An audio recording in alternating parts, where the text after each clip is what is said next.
The night was unnaturally quiet on the Pacific island. American Marines crouched in shallow foxholes, gripping their rifles, senses stretched thin. Then it came, a sound that froze blood before a single shot was fired. A deep, rising roar of voices shouting, "Tenno Hika Banzai," echoed through the darkness. A Banzai charge was not a normal military assault. It was a mass, suicidal attack used by Imperial Japanese forces during World War II, most famously in the Pacific Theater. Thousands of soldiers would abandon cover, discipline, and even survival, charging head-on into enemy lines with rifles, bayonets, swords, and grenades. The goal was not victory through tactics, it was death with honor. For the Marines, this made the charge uniquely terrifying. A normal enemy could retreat. A Banzai charge would not stop. Wounded soldiers kept running. Men missing limbs crawled forward with grenades clutched to their chests. Officers led from the front, knowing none of them would return. The largest and most infamous Banzai charge occurred during the Battle of Saipan in July 1944, when over 3,000 Japanese soldiers, including wounded men and even support personnel, launched a final assault against U.S. Marine and Army positions. It was the largest charge of its kind in history. What made it so deadly was its psychological power. The screaming, the sheer number of attackers, and the absolute disregard for life overwhelmed defenses. Marines fired until barrels overheated, machine guns jammed, and ammunition ran low. Hand-to-hand combat followed. The battlefield turned into chaos before dawn. By morning, the ground was littered with bodies. Nearly all attackers were dead. Hundreds of Americans were killed or wounded. The Banzai charge failed militarily, but it succeeded in spreading terror that haunted survivors for the rest of their lives. It was war stripped of strategy, reduced to raw human desperation. The clash between Japanese forces and the United States Marine Corps in the Pacific was unlike any battlefield Americans had ever faced. It was not a war of open plains or clear front lines, but one fought on small, brutal islands where retreat was impossible and surrender was unthinkable. From Guadalcanal to Iwo Jima and Saipan, U.S. Marines advanced through jungles, volcanic rock, and coral ridges, only to discover an enemy that refused to fight by Western rules. Japanese soldiers did not seek decisive battles followed by withdrawal. They dug in, vanished underground, and waited. Bunkers were carved into hillsides. Tunnels connected firing positions that could not be easily destroyed. For the Marines, every step forward was paid for in blood. A hill taken by daylight could erupt with gunfire again at night. Japanese units launched sudden counterattacks, infiltrating American lines under cover of darkness. Snipers remained hidden for days, firing only when a kill was certain. Japanese doctrine emphasized honor, loyalty to the emperor, and death before surrender. U.S. Marines, trained to fight aggressively but preserve their forces, struggled to understand an enemy willing to die to the last man. This cultural divide turned each battle into a fight of endurance and psychology, as much as firepower. One Marine later recalled that the most frightening moment was not being shot at, but realizing the enemy was still there after everything that should have broken them. Flamethrowers, grenades, and close-range rifle fire became necessary tools, pushing combat into distances measured in feet rather than yards. By the end of each battle, the cost was staggering. Entire Japanese units were annihilated. Marine companies were reduced to half strength. Victory meant survival, not celebration. This was not a clash of armies alone. It was a collision of two worldviews, fought in mud, fire, and darkness, where every island became a graveyard. By the final stages of the Pacific War, the Japanese army was running out of options. Supply lines were shattered. Air and naval support were gone. Units were isolated on small islands with no hope of reinforcement or evacuation. In this desperation, Japanese commanders turned to a final tactic, one born not of strategy, but of inevitability. The doctrine was simple and grim. When defeat was certain, attack with everything that remained. This was the final Banzai charge, ordered not to win the battle, but to fulfill duty. Soldiers were told that dying in attack was more honorable than capture. Wounded men were issued weapons. Support troops were armed. Even the gravely injured were instructed to crawl forward with grenades. One of the clearest examples came during the Battle of Saipan in July 1944. After weeks of relentless American assaults, Japanese defenses collapsed. General Yoshitsugu Saito knew the island was lost. With no ammunition, no food, and no future, he gave the order for an all-out assault. More than 3,000 soldiers, many barely able to walk, surged forward before dawn. There was no coordination, no retreat plan, and no expectation of survival. Officers led from the front, swords raised, knowing this would be their final act. The charge smashed into U.S. Marine and Army positions, overwhelming some units through sheer numbers before being cut down by machine gun fire and artillery. By sunrise, the battlefield was silent. Nearly every attacker lay dead. The tactic failed militarily, but it revealed the extreme psychological pressure shaping Japanese decisions. The goal was not victory, it was a final statement of resistance. This was war reduced to its rawest form, men choosing how they would die when no other choice remained. And it marked the tragic end of an army fighting against the unstoppable weight of reality. By the time the fighting reached its final phase, the American Marines were running out of everything that mattered. Ammunition was counted by magazines, not crates. Fresh troops were gone. Time itself had become the enemy. On islands like Saipan and Iwo Jima, resupply was never guaranteed. Japanese artillery targeted beaches and landing zones, destroying supplies before they could be unloaded. Radio calls for ammunition were delayed or unanswered.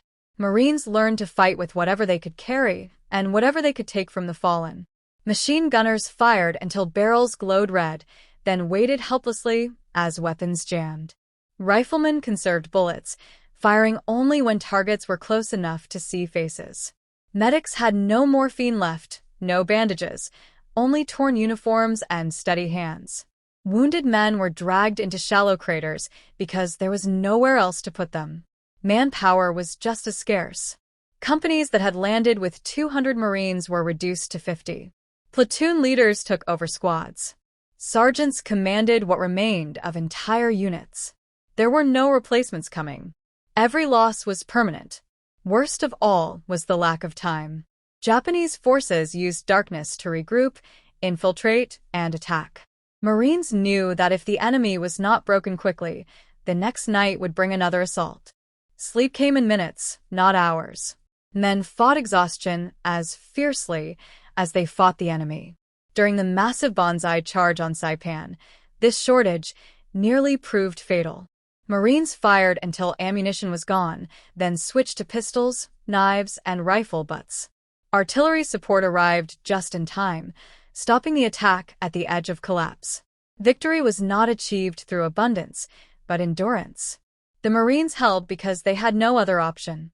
In that moment, survival depended not on firepower or numbers, but on the will to stand when nothing else remained. In the rigid structure of the U.S. Marine Corps during World War II, rules existed for a reason. Discipline, coordination, and control were the thin lines separating order from catastrophe. Among these regulations were emergency procedures so extreme that they were rarely spoken of, rules meant only for absolute last resorts.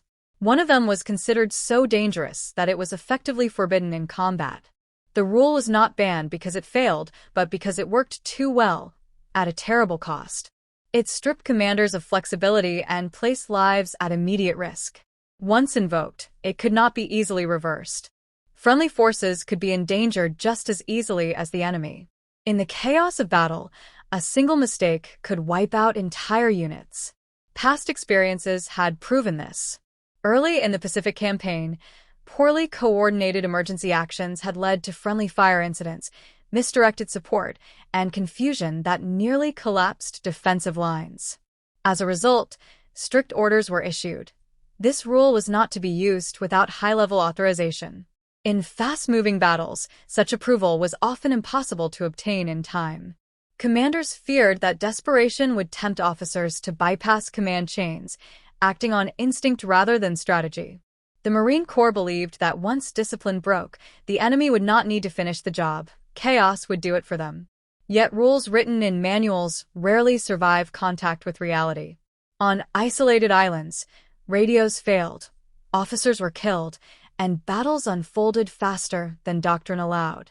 Marines faced situations no training exercise had prepared them for, moments when following the rules meant annihilation. That is why the rule existed but was not meant to be used. It was a final lever, hidden behind layers of authority, reserved for moments when the line between survival and destruction disappeared entirely. When that moment came, the decision to break the rule was not an act of rebellion. In the rigid structure of the U.S. Marine Corps during World War II, rules existed for a reason. Discipline, coordination, and control were the thin lines separating order from catastrophe. Among these regulations were emergency procedures so extreme that they were rarely spoken of, rules meant only for absolute last resorts. One of them was considered so dangerous that it was effectively forbidden in combat. The rule was not banned because it failed, but because it worked too well, at a terrible cost. It stripped commanders of flexibility and placed lives at immediate risk. Once invoked, it could not be easily reversed. Friendly forces could be endangered just as easily as the enemy. In the chaos of battle, a single mistake could wipe out entire units. Past experiences had proven this. Early in the Pacific Campaign, poorly coordinated emergency actions had led to friendly fire incidents, misdirected support, and confusion that nearly collapsed defensive lines. As a result, strict orders were issued. This rule was not to be used without high-level authorization. In fast-moving battles, such approval was often impossible to obtain in time. Commanders feared that desperation would tempt officers to bypass command chains, acting on instinct rather than strategy. The Marine Corps believed that once discipline broke, the enemy would not need to finish the job. Chaos would do it for them. Yet rules written in manuals rarely survive contact with reality. On isolated islands, radios failed, officers were killed, and battles unfolded faster than doctrine allowed. Marines faced situations no training exercise had prepared them for, moments when following the rules meant annihilation. That is why the rule existed but was not meant to be used. It was a final lever, hidden behind layers of authority, reserved for moments when the line between survival and destruction disappeared entirely. When that moment came, the decision to break the rule was not an act of rebellion. In war, obedience is survival. Orders are not suggestions. They are the structure that keeps men alive amid chaos.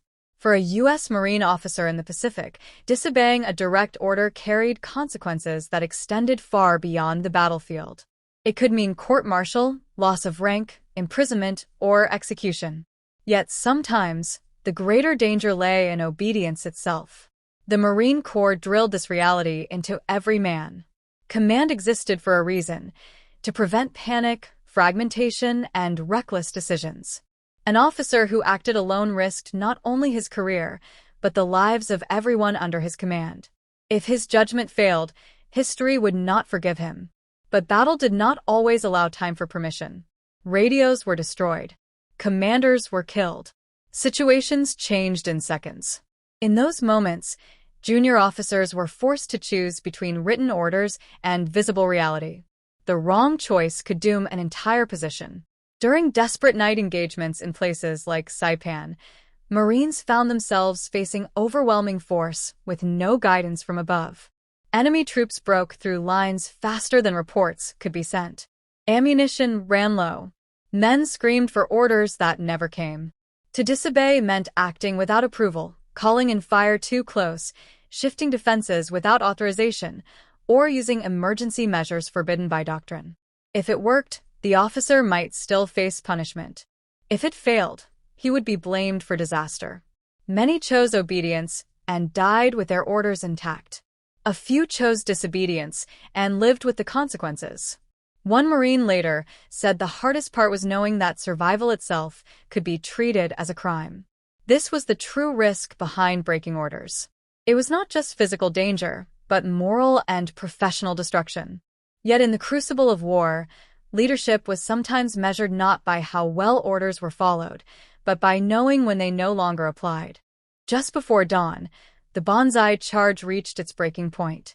Thousands of Japanese soldiers surged forward in waves, screaming as they crossed open ground under fire.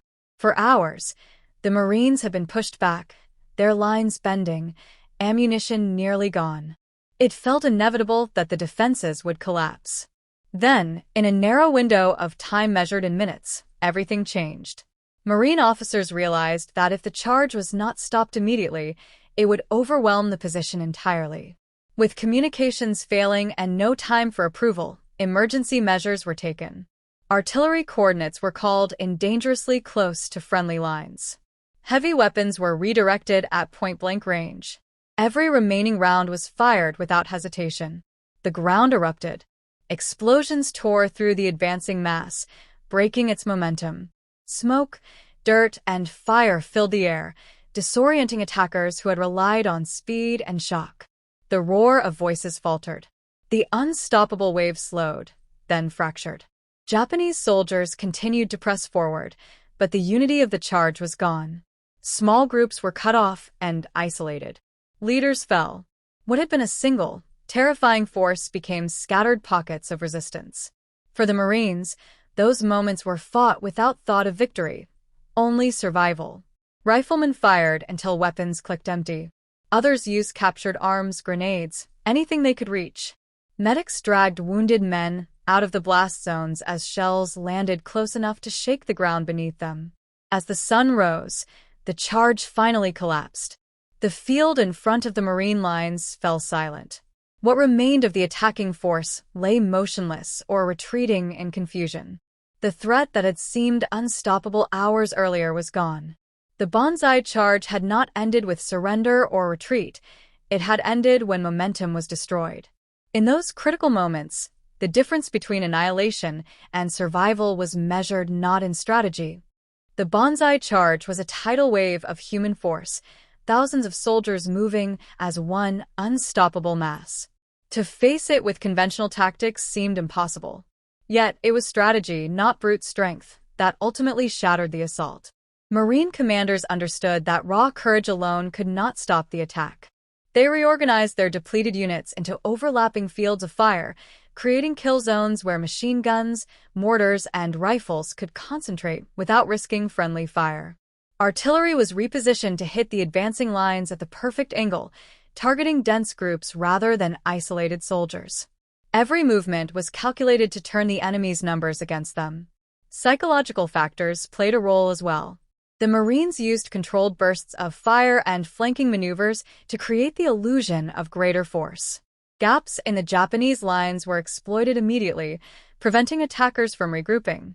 Even wounded soldiers were positioned to maintain pressure, forcing the charging wave to break under its own momentum.